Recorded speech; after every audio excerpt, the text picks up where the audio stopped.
Les carticelles sont des cellules modifiées, ce sont des lymphocytes T auxquels on a rajouté un gène qui va s'exprimer pour cibler un antigène membranaire de surface des cellules cancéreuses. Et donc ces médicaments sont classés dans la thérapie génique et ils font partie d'une nouvelle classe qui sont les médicaments de thérapie innovante, qui est une nouvelle classe dont la réglementation date de 2007 au niveau européen et de 2012 dans le droit français.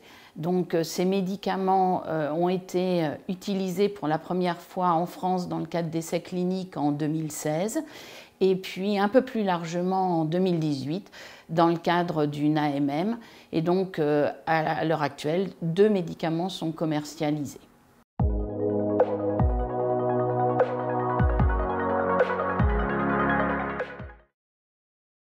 Ces 2 médicaments sont indiqués dans la leucémie aiguë lymphoblastique de l'enfant et dans des formes de lymphome agressif, aujourd'hui pour des maladies en rechute ou réfractaires, avec des résultats cliniques qui ont été jugés exceptionnels et encore aujourd'hui avec un recul de 4 ou 5 ans. En termes de déroulement, le traitement est un peu particulier puisque le malade doit donner ses propres cellules pour qu'elles soient modifiées, puis ensuite lui être réinjectées après la modification génique au bout d'1 mois, 1 mois et demi. Et donc du coup, les patients doivent pouvoir attendre le retour de leurs cellules modifiées. Et donc du coup, pas tous les patients atteints de ce type de maladie peuvent bénéficier des traitements par carticelle.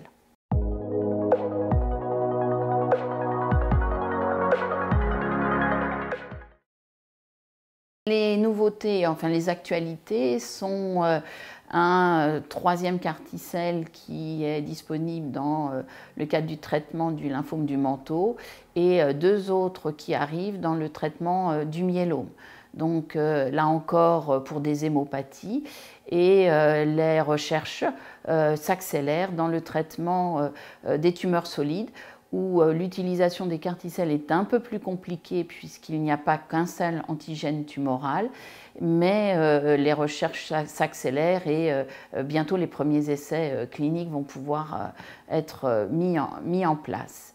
Alors clairement, le nombre de patients va augmenter, le nombre d'indications va se diversifier et si les résultats sont toujours aussi prometteurs, globalement, ces thérapeutiques vont s'implémenter dans tout le territoire.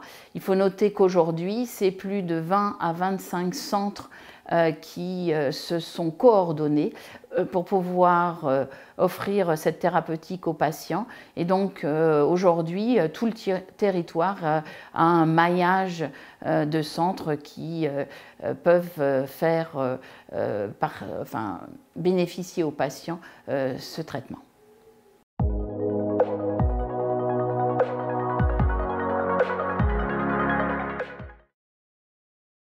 Pour le pharmacien hospitalier, clairement, c'est une nouvelle activité qui nécessite une formation, qui se révèle être assez chronophage puisque ce sont des médicaments spécifiques et donc clairement dans les 20-25 centres, c'est une volonté commune des équipes soignantes, des équipes paramédicales et des pharmaciens d'avoir voulu implémenter ce type de thérapeutique dans leur établissement.